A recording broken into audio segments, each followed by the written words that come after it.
some basic yearly wrap questions, such as like, on January 1st, 2020, how do you think the crypto thought that 2020 was going to go? And then what are the big changes that it actually went? And then things like who or what were the rising stars that captured the moment of 2020? And then how will 2020 be remembered from the perspective of the crypto industry? What's the legacy? What's the crypto legacy of 2020? And then we want to, before we get into the debate, parameterize it. Like, what are we actually debating? Like, what are the significant points to walk away with from this debate? So pretty straightforward. All right, let's see. That tweet should have just gone out. So now me and Ryan are going to do some tweeting. Nice. Ryan, the YouTube link I'm going to throw to you in Discord.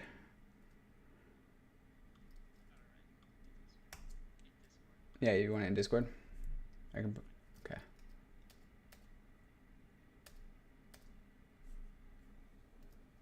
Oh, I shut Discord down.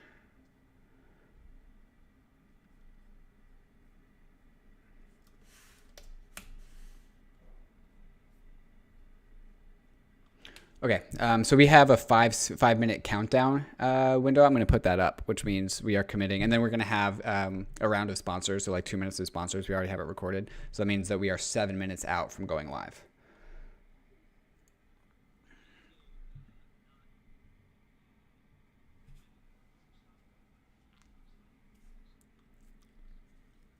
Is that 3 is 1 hour from now? Perfect. That's great. That's great. Yeah, I don't envision us pushing up into that.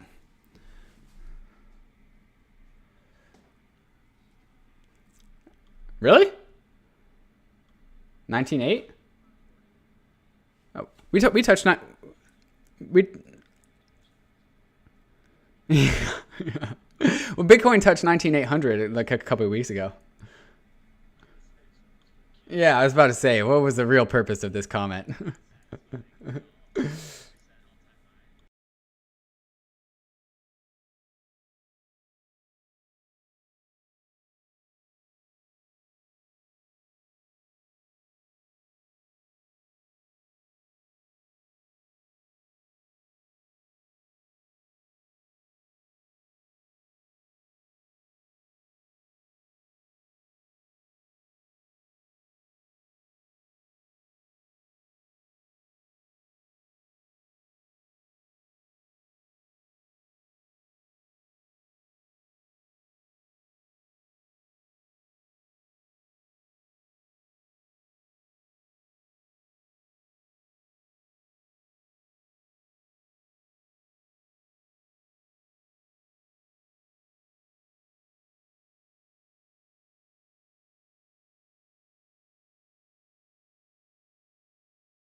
If you are looking for the front page of DeFi, look no further than Zerion.io.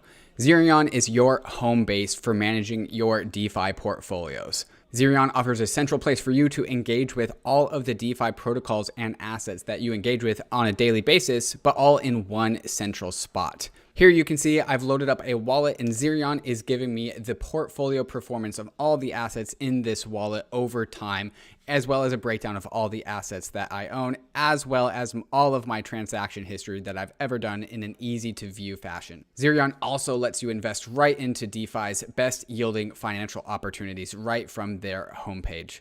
Zerion also makes it super easy to access interest in DeFi using applications like Compound and Aave in the background. And you can also exchange your assets using the Zerion app using an exchange aggregator in the background to make sure that you always get the best rates. You can even use the Zerion mobile wallet to add your MetaMask or Argent or another Ethereum address right into your mobile wallet so you can see your portfolio and engage in DeFi on the go. Here I just loaded up my Argent wallet, and now I'm going to load up my MetaMask as well. And Zerion will do the same thing. It will add all of my assets and wallets together all in one space and give me a portfolio summary of what's going on. Adding wallets is trivially easy. If you already have a MetaMask, you can get it right into the Zerion app, and it can sync with your desktop app as well. And the best part is you can also buy Ether right into the app itself. Use the Invest tab to look at all the things that you have invested in, as well as other opportunities. And coming soon to the Zerion app is the ability to buy and sell your assets straight from your mobile device as well. So download the app. It works on iOS and Android. Go to Zerion.io, plug in your wallets, and get a historical report of your portfolio over time, as well as a comprehensive breakdown of all the assets that you own and how much yield they're generating for you. We're also brought to you by MONOLITH. MONOLITH is your cool new DeFi account, your DeFi savings account, your DeFi checking account. Except the cool thing about the MONOLITH DeFi account is that it gets software updates, right? You actually get to increase the usefulness of this over time. So here are some of the features. MONOLITH is a smart contract wallet with a lot of the features that you would expect if you've come to know DeFi and what it is. You can add money to it. You can put that money to work in Compound and accessing yield.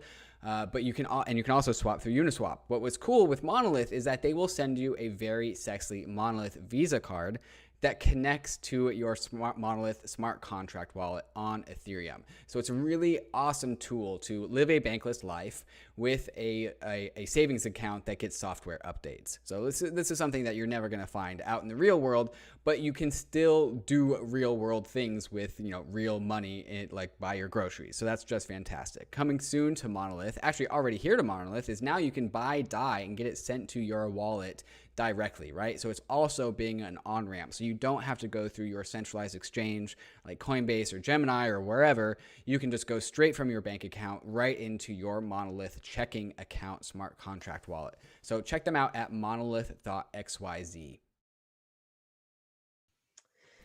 Hello, Bankless Nation. Welcome to another episode of State of the Nation. This is episode number 27. I've got David Hoffman here. As usual, we have a very special guest. We brought in Ryan Selkis, who we will introduce in a little bit to talk a little bit about his ETH report and thesis, and his thoughts on whether ETH is money or not. Might turn into a little bit of a debate. But before we do that, David, how are you doing today, man?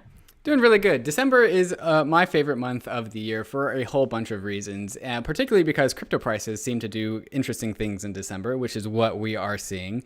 And, the holidays are right around the corner. Feeling good. It's a good time to be in crypto. Absolutely. We will see if Bitcoin hits all-time high this month. It's been edging for the last few weeks. We'll see what happens there. But if this is your first State of the Nation, what we do here is talk about what's happening, relate that to the big picture stuff we talk about on the newsletter and in the podcast. We hope to drop some insights and action items for you. This comes out on YouTube every Tuesday, 2 p.m. Eastern. We try to start it around that time, and also on the podcast if you want to consume in audio form as well. Speaking of the podcast, David, we dropped a killer episode with Dimitri Kofinas, who has one of my favorite podcasts out there, Hidden Forces. Yeah. And he took kind of a a crypto outsider, crypto skeptical type view. At least he's not fully convinced of crypto. And we had a conversation about that. What were some of your takeaways? Why should folks tune into that? Yeah, it was one of the few podcasts that I edited, and then when it was released, I actually tuned into my own podcast because it was so good. Yeah, Dimitri Kofinas, really salient, really sober, really secular thinker about things. He understands our industry. He understands what crypto is, yet he doesn't fall into like the religious thinking that a lot of us do, which I would totally say that I and you do as well, Ryan, we definitely have that religious sort of thinking. It's really important to get out of that bubble sometimes, and that's what we did with Dimitri. He's one of those people that believes that, at the end of the day, like these internet-based entities like Bitcoin and Ethereum still have to interact in meat space, and therefore things like governments and community consensus and community and like human management overrides the power of these systems. And it's really going to be an interesting way for these blockchain crypto economic systems like Bitcoin and Ethereum to manifest in the world when they are going to be under the subject of the nation state. So that's the perspective that Dimitri brought, and it was a really, really valuable conversation for me. Speaking of the nation state, we're also having Rohan on, who is maybe set crypto Twitter abuzz with some of his commentary. He's one of the primary authors of the recent Stable Act, and we're going to maybe spar a little bit with him, but also hear his perspective on why the Stable Act exists and the reason it is good for both the United States and the world. I bet there'll be some back and forth about that. But he was recently on Dimitri's podcast too. So there's some crossover there and in ongoing conversation, I think, that's super useful. What are you hoping to get out of that conversation? We're doing that Thursday, right? Yeah, we're recording on Thursday. We'll probably release it on Friday. I actually think the crypto space generally misunderstands Rohan, and I actually have a lot of respect for the guy. I do find like a lot of commonalities with what you and I are doing, Ryan, with what Rohan is doing. Like Rohan understands money as a public institution that needs to be protected and cultivated and stewarded. And have stewards. And I think Rohan sees himself as a steward of public institutions, mainly money. He just has a different opinion of where money comes from. He thinks the money comes from the state, and we on Bankless think that money is like this kind of bottom up, every money for themselves kind of environment. And so, I think we actually have a way to start with Rohan with common ground and attack the conversation from that angle, and I think that's going to be a very interesting conversation. I think it'll be super interesting. I may be a bit more pessimistic because I totally believe that both Rohan and the crypto community and us, we start from a set of common goals, but then we come to diametrically opposed conclusions, right? And that's those conclusions where things get sticky. So we'll see if he's open to protocols existing outside of the nation state and humanity's ability to marshal those into a financial system. It'll be an interesting conversation. We are also doing an ETH bull series. So if Ryan Selkis gets you down a little bit about his ETH is not money conversation today, don't worry, we will have some ETH bull conversations in the future on the podcast. I think that wraps up what's new. So I'm going to start with a question I ask you every State of the Nation. David Hoffman, what is the state of the nation today, sir? The state of the nation is debating. We are debating. We're going to bring Ryan Selkis on, but ultimately to have an ETH is money or not debate. We're going to ask about 2021 and the crypto industry at large over the last year, of course, but ultimately we're going to get into a debate. Then we're debating with Rohan on Thursday too. And so there is some debating going on. One thing I've noticed lately, especially in the latter half of 2020, is that the Bitcoin and Ethereum ecosystems have kind of diverged recently. Like Bitcoin's kind of doing its own thing, Ethereum's doing its own thing, and all of a sudden we kind of have stopped to care about each other very much. But I still see that conversation coming to a head when it comes to things like MicroStrategy putting their treasury into Bitcoin, and then also things like Ether Capital and 3IQ putting treasuries into Ether, right? And so at the end of the day, while these ecosystems are doing different things, they meet in the real world in the same place. And so there shall be debates to be had. At some level, like crypto is just one long debate, all the way from inception, all the way from Satoshi's white paper up until now, both debating with the rest of the world and debating internally as to what the future of money should be. All right, well, let's get to it. Let's bring on Selkis. Ryan is he's the original Ryan in crypto media. So I'm more the newcomer, but he's been around for a very long time. He is the founder of Masari, which is like a crypto Bloomberg. It's absolutely fantastic. They just released a facelift. And the tools that they're putting out weren't available in 2017. It makes me bullish just seeing what Masari has produced and the rigor of analysis that is now present in crypto. He always puts out a yearly wrap-up report, and he didn't fail to deliver this year. He put I think 134-page report together. We're going to talk a bit about that report. We're also going to talk about a section that begins on page 43 about Ethereum specifically and whether ETH is money or not. Ryan, fantastic to have you on State of the Nation today. How are you doing, sir? Thank you for being so brave. Good to see you guys. Coming out right back at you, my friend. Right back at you. I don't know if David is the neutral party or if he's going to lean more Ethereum here or what. What's your status, David? You got to declare before you come in here. Yeah. Oh well. I mean, if you're making me pick sides, I'm obviously on the ETH side. But I think one of my big advantages is I tend to be able to see where Bitcoiners are coming from, which is actually why I think I'm so good at debating this subject. But that will be up for Mr. Ryan Selkis to decide. Well, very good. Before we begin, before we talk about the ETH is money conversation, that debate, let's talk a little bit about the thesis that you put forward and just the high levels. Because Ryan, this is a 134-page report. Like, it's super meaty. Mm-hmm. We will include a link in the show notes, guys. Just download this, go look at it. It's a fantastic summary of the year and looks at the next year moving forward. But on January 1st, like a year ago or so, how do you think the crypto industry saw 2020 play out, and how did it actually play out? Like, what were kind of the differences between what everyone expected and what actually happened? Well, I think the things that didn't change were some of the projects from the 2017, 2018 variety finally coming to market and introducing their main nets. We saw that with Polkadot, with Filecoin, a number of other high-profile projects. We saw some maturity in the stablecoin sector. We saw some maturity, obviously, in the DeFi sector. I'd argue that the innovation, you could argue, that was initiated by synthetics in mid-2019, but really kind of came into vogue with compounds liquidity mining in mid this year, was maybe the most important development of the year outside of what was going on in the macro picture. Now, you can't talk about 2020 without talking about the coronavirus and just the incredible impact that COVID and subsequent lockdowns and monetary and fiscal responses had on Bitcoin, and then by extension, all other assets in crypto. And the fact that a lot of this happened right around the halving when Bitcoin's inflation rate finally dipped below 2%, the target inflation rate for the Fed.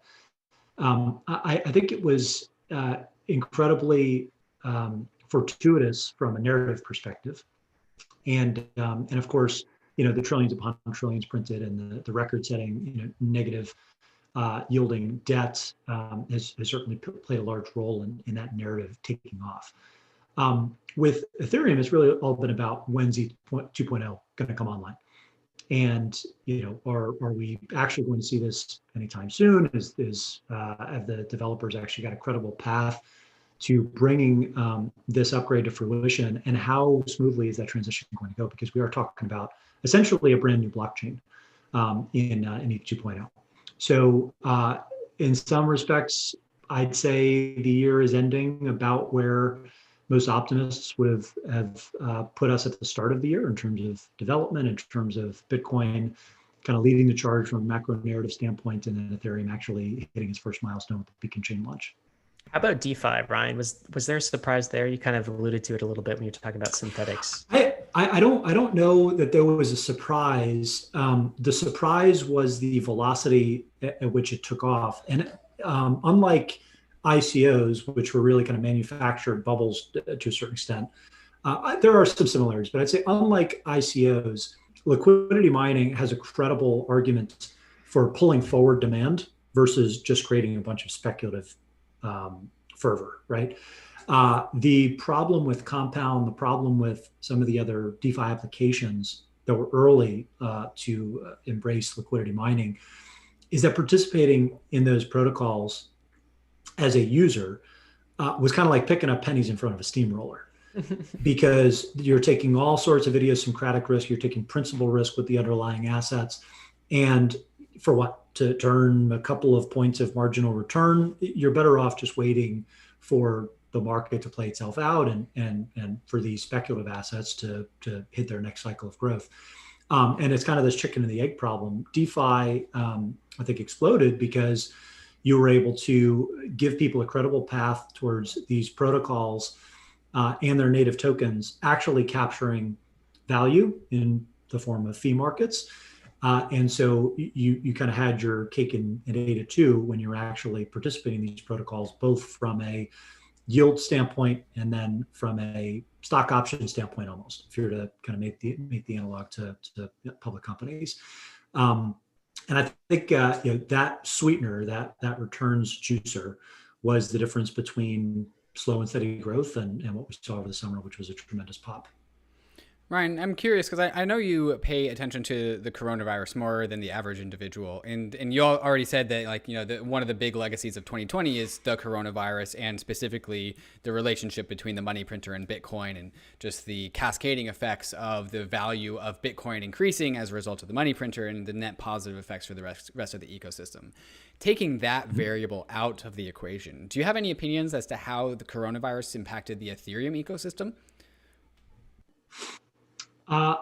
Honestly, I don't think it had much impact at all. There was 3 primary narratives of the year. There was coronavirus and Bitcoin's entrance in the macro scene, and it is almost 100% Bitcoin at this point. We'll talk about why the limited institutional interest in Ethereum is kind of manufactured. It's not organic.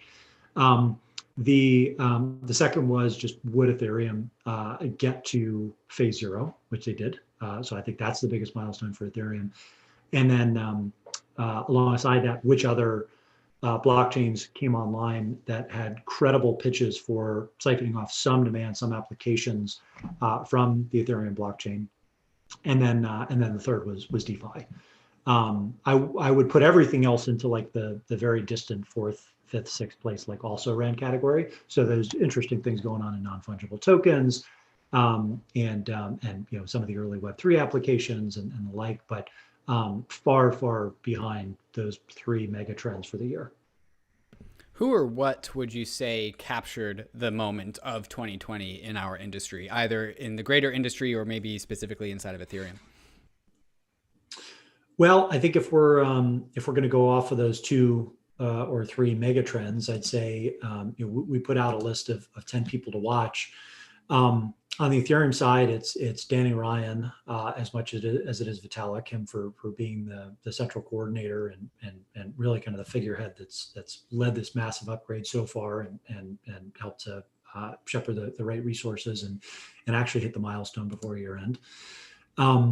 I'd say on the DeFi side, it's got to be Hayden and Rob Leschner. Hayden from Uniswap and Rob from Compound, and then Andre from Wi-Fi. I'd say those are probably the big 3 in terms of entrepreneurs that really hit the accelerator and got DeFi where it is now and where it spiked over the summer. I think maybe the craziest thing is that the pace hasn't really let up. I think when we saw the dip in September and October, it kind of felt like this was the beginning of a bear market that would be protracted, and the vicious kind of rebound in terms of volume and in terms of how quickly things turned back around was pretty impressive and certainly took me off guard. And then I think on the Bitcoin front, there's a hodgepodge of people that I think helped de-risk it. things like the Wyoming blockchain initiatives that Caitlin Long and spearheaded started to pay dividends this year in the form of not only clear state regulations, but a path to building a special purpose depository institution, which is kind of like a Bitcoin bank. Banking was probably the biggest risk for a while to the industry, certainly was last year, and we wrote about. Brian Brooks, former chief legal officer at Coinbase, now at the OCC, opening the door for banks to not only bank stablecoin issuers, but open the door for actual crypto custody, probably through M&A, was big. And then I think what Michael Saylor did, and maybe more importantly, what Square did with their corporate treasury purchases of Bitcoin will resonate for quite a long time. And then there's probably a dozen or so macro money managers that had a pretty big impact on the Bitcoin side. But it was really just about the digital gold narrative on Bitcoin, herding cats on Ethereum, and getting this DeFi ecosystem really bootstrapped for the rest.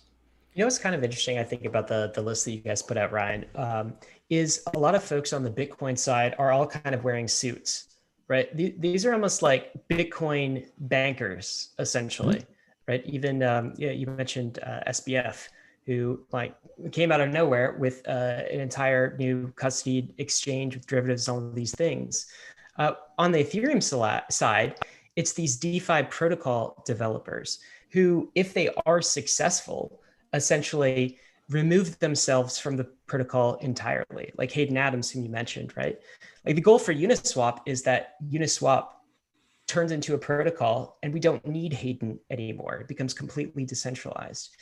What are your thoughts on this kind of dichotomy? It seems like Bitcoin these days is kind of wearing a suit, and Ethereum is taking the flag of, no, let's build a intermediary-less financial system without banks in the middle. I'm sure we'll get to more of that when we talk about the ETH is money debate. But are you seeing that as well, even with the choices of the standouts of the year that you named? Well, who's the most important developer in Bitcoin? I mean, it's probably some member of Bitcoin Core, I would say. But at some level, the project is already finished, right? And it's at a different stage of completion. Exactly. So I'd say that the fact that it's ossified means that being very difficult change allows people to create their own image of Bitcoin, right? For some people, it's going to be a Swiss bank account in your pocket. For others, it's going to be an uncorrelated asset that fits in a portfolio. For others, it's going to be a hedge against inflationary pressures coming out of this next out of the most recent recession. And that's a positive, because I think Bitcoin is at a different phase of the game than Ethereum or any other protocol or ecosystem right now, right? Bitcoin is onto the final boss. And with the final boss, you don't want a ton of attack vectors available to crack down upon different developers or development teams, or mandate certain types of activity or non-activity in the Bitcoin blockchain. Once we see the Taproot activation, that adds another layer of pseudonymity to the Bitcoin ecosystem. I think that's probably about as private as it gets, and it's probably the last major upgrade for a while that we'll see. But Ethereum's just getting started, right? There's no end date in mind for when the beacon chain becomes accessible. You're basically just relying on the availability of this synthetic ETH, beacon ETH, on an ongoing basis as the new kind of reserve of record that people can lock in DeFi. The major players are very well known, right? If you asked anyone in the world who they think of when they think of Ethereum, it's our philosopher king, Vitalik. I'm not saying that's a bad thing, but again, it opens up some pressures in terms of his influence and ability to dictate how this ecosystem matures and what the roadmap looks like going forward, because his opinion carries so much clout. Mm-hmm. I don't think. I think it's like it's apples and oranges comparing Bitcoin and Ethereum at this point, and that's fine. But this is why I wrote in the thesis that it's plenty good to be powering the financial internet infrastructure that Ethereum is, that doesn't mean that it's at the same phase as Bitcoin. They're almost two entirely different markets at this point. So when Ryan brought up the fact that the Bitcoin cohort seemed to be represented by suits, would you say that that's a symptom of Bitcoin's maturity and extended lifespan, as that's kind of just where Bitcoin is in its life cycle? And maybe Ethereum will be wearing suits in the future too? Yeah, I mean, I think the fact that Bitcoin has been successful means that it's available and it's liquid enough for larger investors to actually access it. But every single retail investor, every single minnow has had 12 years to front run JP Morgan. They've had 12 years to front run Paul Tudor Jones and Stanley Druckenmiller. So it's like that to me is such a non-issue, because obviously as something moves from a $1 billion, $1 million asset, $1 billion asset, $100 billion asset, $1 trillion asset, there's going to be larger institutions that are interested in it. So, the flip side of that is, the bankers are buying our bags right now. Of course they're going to, but that doesn't mean that Bitcoin is now beholden to the banks. It just means that this is a phase where that's a new audience of users and a new ecosystem of buyers that have materialized. Okay, I feel like we're bleeding into the next section where we want to talk about whether ETH is money or not, or even the definition of money. But let's kind of parameterize the discussion, Ryan. So we kind of led this with, we're going to have a debate on whether ETH is money or not. And you put on page 43 of your report that basically ETH is not money. And that's fine. It doesn't need to be money, but you made that claim. But I think there's a question of what people mean when they say ETH is money. Like, what is money? So if we're to maybe open up the question or open up this conversation, right? I guess I would have the question to you: do you think Bitcoin is money? And based on that, we can probably define what we mean by ETH being money or not. So is Bitcoin money in your mind?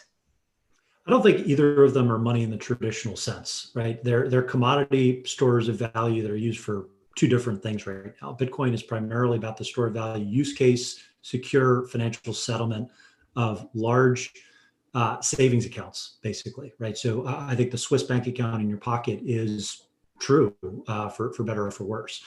For Ethereum, most of the usage is going to come in these experimental protocols and these experimental financial applications. And that's fine, right? The transition to proof of stake, when it does happen, still not there, but when it does fully happen, will also make Ethereum a defensive asset. You're going to need some minimum price for Ethereum to back into a minimum market cap for Ethereum that will actually ensure that the network is secure if it's going to be processing trillions of dollars of transactions and settlements. All that's fine. But by and large, this is not about whether, every token can be money, every stock can be money, right? If you just loosen the definition enough. But ETH is money versus not. The question there is, let's be clear about what we're talking about. We're really talking about which is the ultimate and best form of digital money. Is it Bitcoin? Is it Ethereum? Is there any chance that Ethereum is going to flip in Bitcoin for that use case? And the answer is definitively no. Not anytime soon. And if it does, there's something very systemically wrong, I think, in the industry. So like that's the headline, the catchphrase. But really what we're talking about with money and a narrative is this is a winner take most market with power law type distributions and returns. And is Ethereum going to come close to Bitcoin in that regard? I think the answer is no. So I think that I agree with that definition going into this conversation. So the way you defined money, we're really talking about monetary premium, essentially, when we say, is ETH money?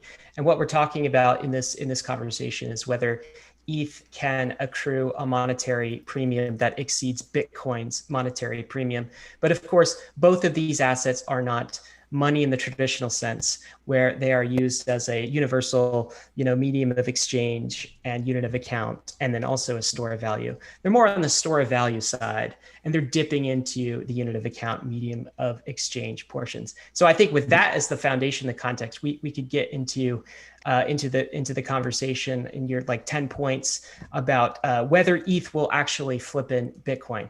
But before we do, we should get to some of our sponsors that have made this State of the Nation episode possible. If you want to live a bankless life, you need to get a hardware wallet. There is no alternative for storing your crypto in a self-sovereign fashion. That's why I have 4 ledgers that I use to manage my different crypto assets using the Ledger Live account as well. Ledger Live is like your home base for managing your Ethereum, DeFi, and crypto accounts. It does a really good job of aggregating all of your different Ethereum wallets if you are the type of person that uses more than one.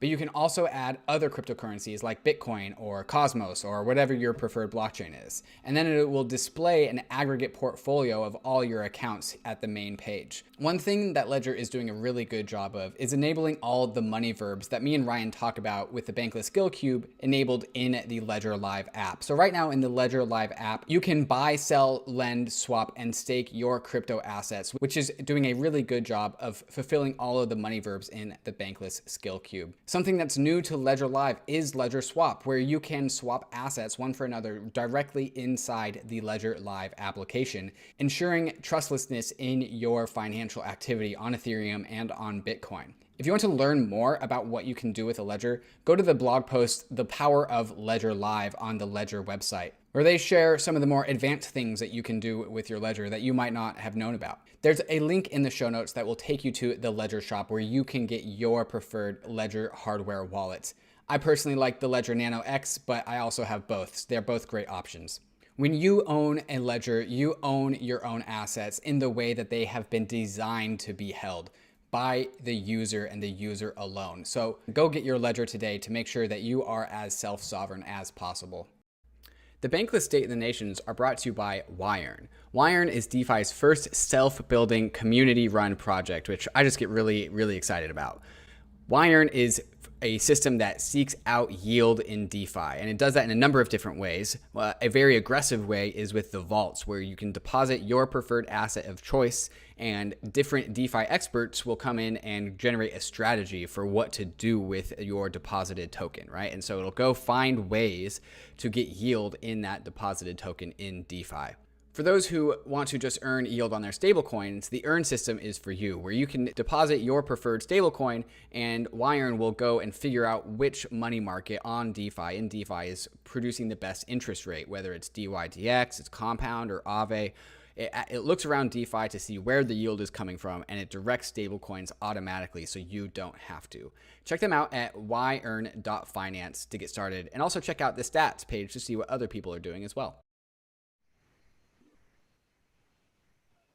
All right, guys, we are back with Ryan Selkis. We are going to get into the 10 points that Ryan brought up in his year-ending theses for 2020 and 2021.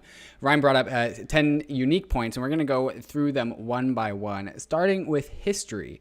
Ryan, I've summarized your point in this section as Bitcoin has killed all of its competitors, yet Ethereum has not. And there are still plenty of ETH competitors around. Meanwhile, Ethereum is kind of going through this like transitionary period from ETH1 to ETH2. And if we're using like a metaphor to talk about, apex predators of money, then like Ether is like in this vulnerable, weakened state while it's doing this transition, while its competitors exist without having to worry about that transition. Would you say that's a fair analogy of what's going on here? I'd say that's true. I wouldn't go so far as to say that it's in a weakened state, but it is certainly not in as strong a state as Bitcoin, particularly with Polkadot and Definity and some of these other new protocols coming online that really have massive balance sheets and the ability to centrally coordinate different attacks, if you will, or just marketing schemes to siphon off demand and developer ecosystems from Ethereum. All right, Ryan, my co-host Ryan, what do you have to say about that? Yeah, so I think it's an interesting point, right? So you'll find this in a lot of maybe the counterpoints to what Ryan's saying, that I do definitely believe that Ether, the asset, and let's separate Ether, the asset, versus Ethereum, the network, because they're different things. Ether, the asset, is probably a full market cycle behind Bitcoin, right? It is Bitcoin 2016. Okay. So like with that as a backdrop, I do think the point that Ryan's raising that Bitcoin has no like predators, no competition, but Ether has many is much overstated. So there aren't actually competitors to Ether. There are a lot of ETH killers who say they're competitors to Ether, and their marketing says that they're competitors to Ether. But Ryan even raised the point of marketing and centralized war chest. It's that centralization that makes them weak competitors to Ethereum, because the thing that Ether has, just like Bitcoin, is credible neutrality. It was not VC funded. It was not pushed out to only accredited investors. It's already crossed the gauntlet to become a decentralized network. Even the CFTC said the two crypto assets that are commodities are Bitcoin and Ether, and they haven't weighed in on any of the other flock of ETH killers. So what's actually happening are these ETH killers, these smart contract platforms, are competing with each other. And they're competing with Ethereum's layer 2, and they're not competing with Ether as an asset for money. That's what I see is actually going on. Though from like, it could look, if you're looking at it from a high level, it could look like there's all of these competitors and Bitcoin has slayed its foes, but Ethereum has to slay its foes. I'm just like looking a couple years in the future where Ethereum has already won this contest. It is the only credibly neutral monetary system apart from Bitcoin. And really, it's just kind of the only smart contract platform standing. That's my take. Well, no proof of stake network has been proven at scale yet. No protocol of this size has migrated to an entire new architecture at this time. No one has gone through a multi-year transition like Ethereum is proposing to do. And no one has tried to do that at the same time as billions of dollars worth of competitive spend is heading their way. At the same time, most of DeFi's killer apps are getting very expensive to run on Ethereum.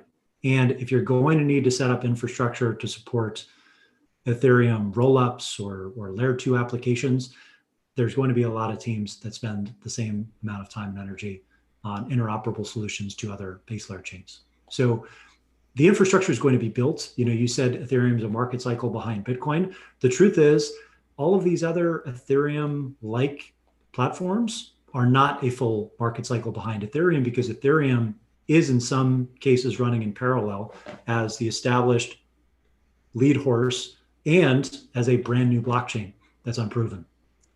Yeah, I think maybe we'll get into the second point in a minute, but I just want to draw the attention to the distinction between Ether, the asset, and Ethereum, the network, because those are two different things, right? And so Ether, the asset, as a money system, right, as a sovereign, non-sovereign store of value, is different than Ethereum, the network, right? And so these other alternate blockchains don't just have to compete with Ethereum, the network, in terms of trustless transactions per second. They actually have to compete with the monetary properties of Ether as an asset. But maybe we can address that in kind of the next point, Ryan, where you talk about Ether, the asset, being sort of this reserve currency. And maybe David, you can kind of articulate the point here. So famously, ICOs largely in 2017 required Ether to participate in, right? Making Ether, like as it is, Ether the native currency of Ethereum.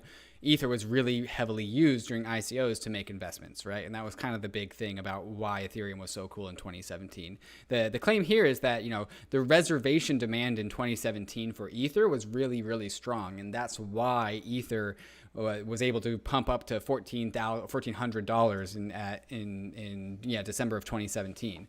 And Ryan, I believe what you're claiming here in number 2, reservation demand, is that the ETH leverage in DeFi doesn't have that same sort of like reservation demand coefficient where ICOs really needed Ether to participate. Modern DeFi applications don't necessarily need Ether to participate. Therefore, the reservation demand is less. Was that a fair analysis of your take?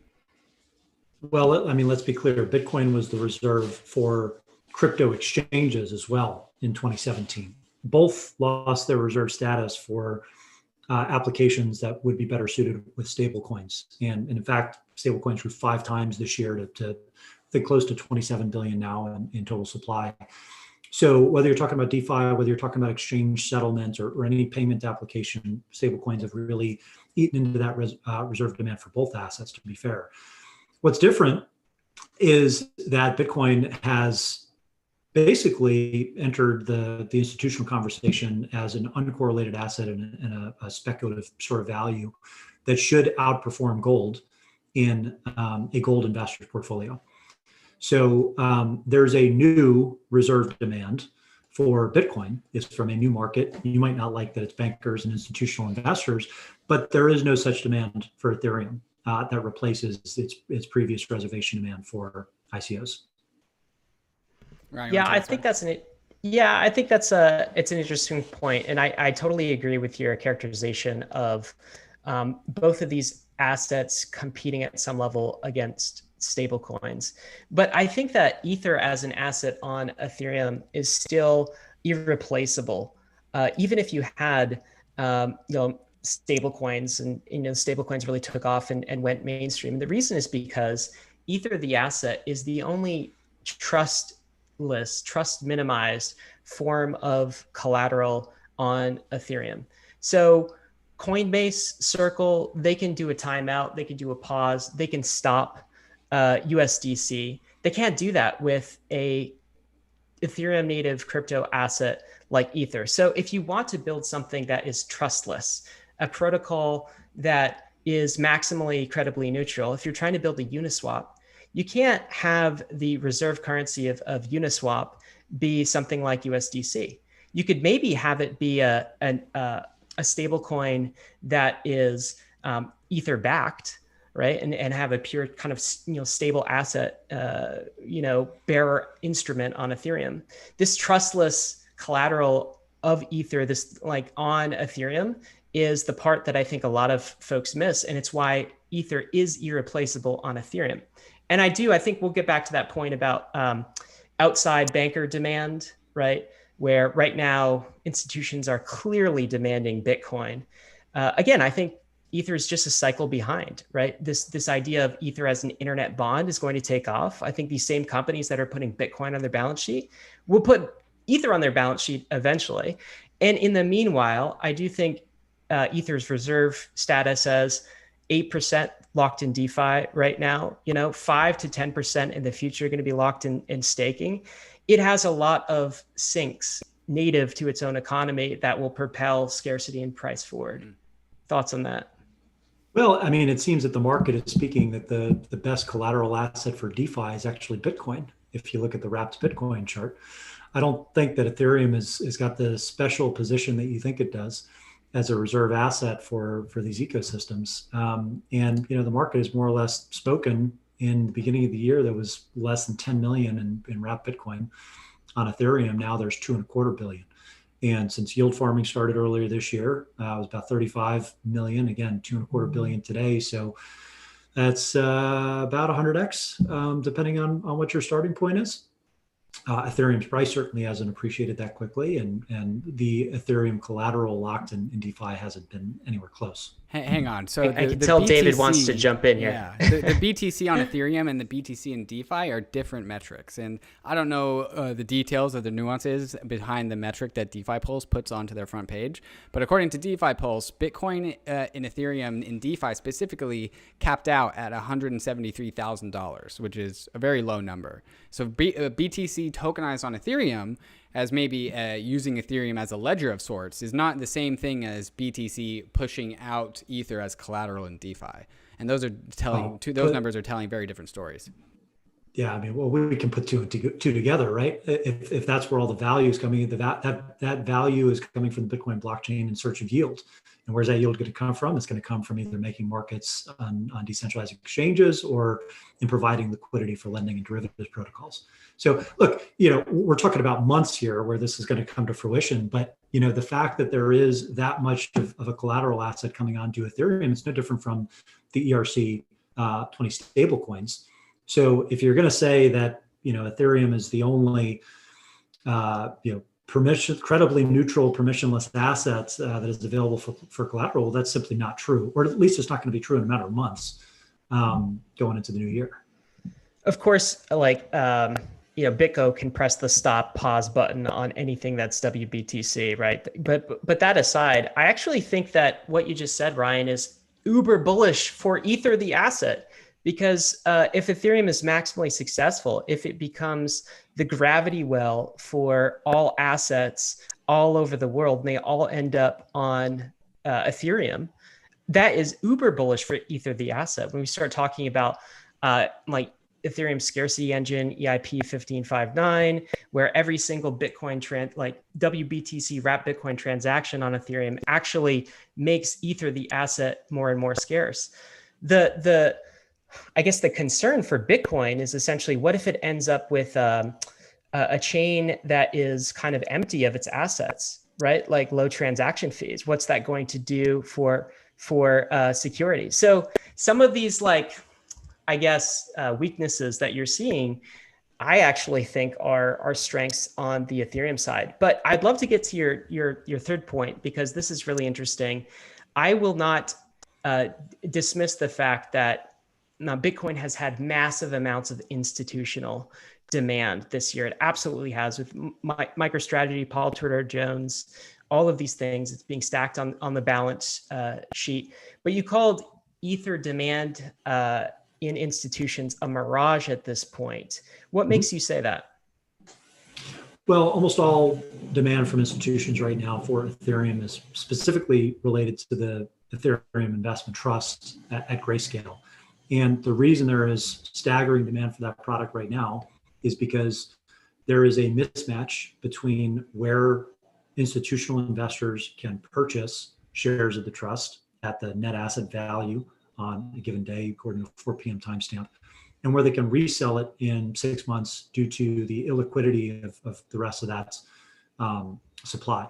So where the real demand is, it's in retail investors wanting to put their 401ks and IRAs into a publicly traded security that maps to Ether, the assets, maybe because they're too lazy or too scared to set up a Coinbase account. But the institutional interest there, like there's no missionary or real longevity status to those investors, because I haven't seen anything to suggest that they'll still be around once that premium declines. That's interesting, because I think there is more institutional demand than meets the eye. So Dave and I just did a podcast with a publicly traded company in Canada called Ether Capital. They have 30,000 Ether on their balance statement. They have since 2017, well, of course, 2018. They're called Ether Capital. Well, and they're buying 125 million more, right? And that demand has got to They're come called from Ether somewhere. Capital. They're Exactly. also not the only ones. They're a publicly traded company. Also, i3Q is another Canadian. It's a Grayscale of Canada.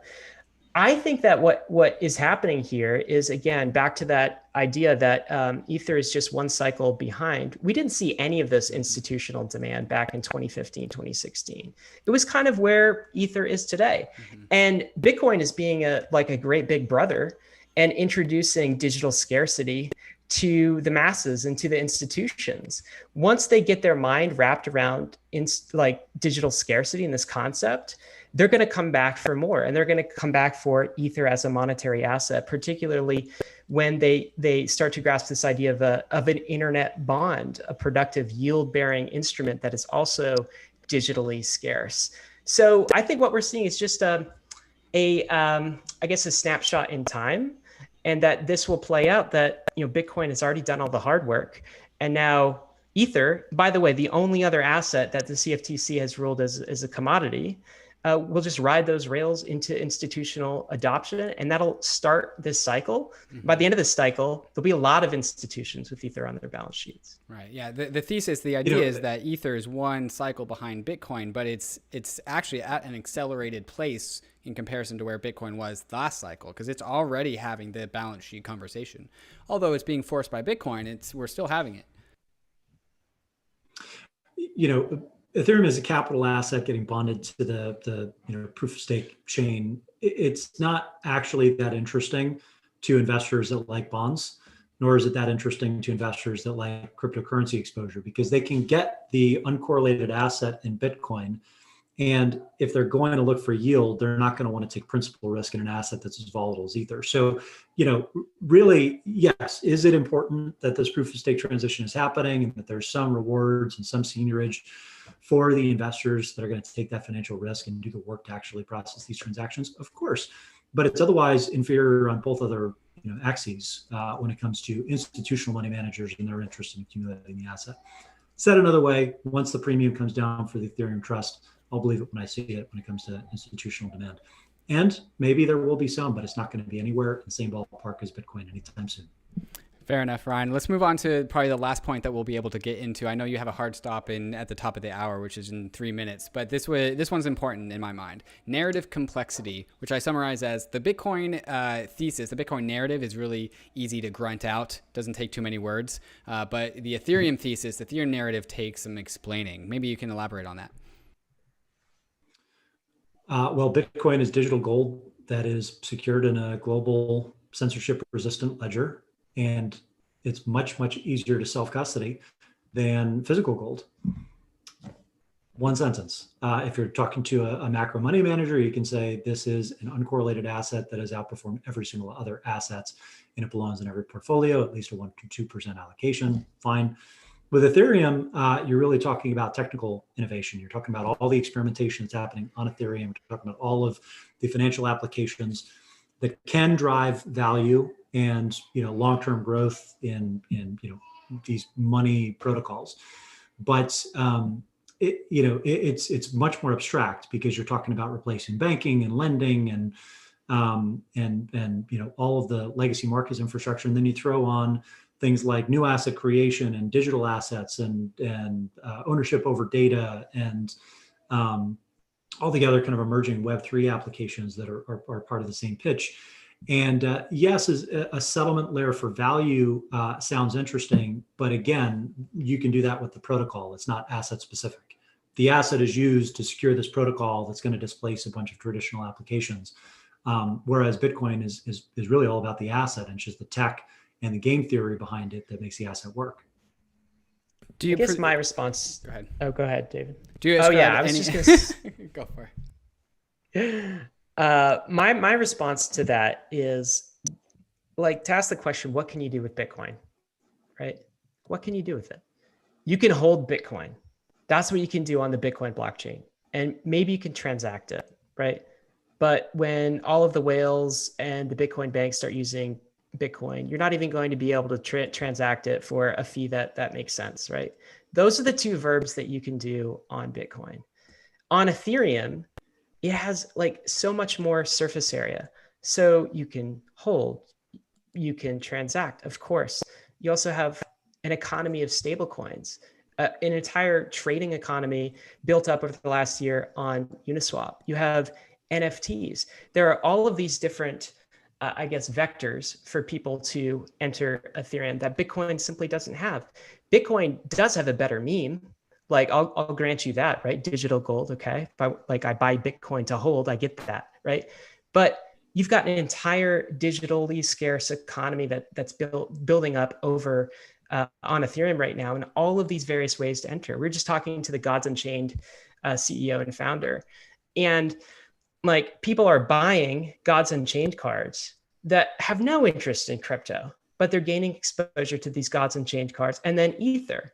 So once society and once mainstream starts to understand the idea of digital scarcity, thank you, Bitcoin, for that.